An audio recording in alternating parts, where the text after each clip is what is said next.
Så spiller vi. Mit navn det er Jakob Køster. Jeg står herude i Butik Køster, den økologiske købmand i Astrup. Det bliver en tid til, at vi trækker vinderen af den økologiske and for Lille Østergaard. Og til det, der har jeg fået en god ven til at hjælpe mig. Det er ikke en hvilken som helst ven.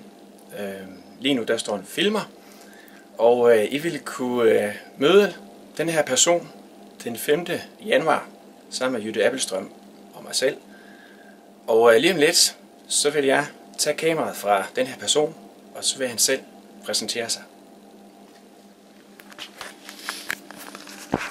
Så, nu står jeg med den hellige gral. Jeg hedder Lars Myggind, og ja, den 5. januar, så kommer jeg til Hjørring sammen med min mor for, at min mor kan lave et lille talkshow, der hedder kandetbære.dk, og der er også det sted, hvor man kan købe billetter til arrangementet, og min mor vil fortælle eventyr og komme med opbyggelige tips til, hvordan du kan få et helt fantastisk, bæredygtigt, suverænt, godt 2015.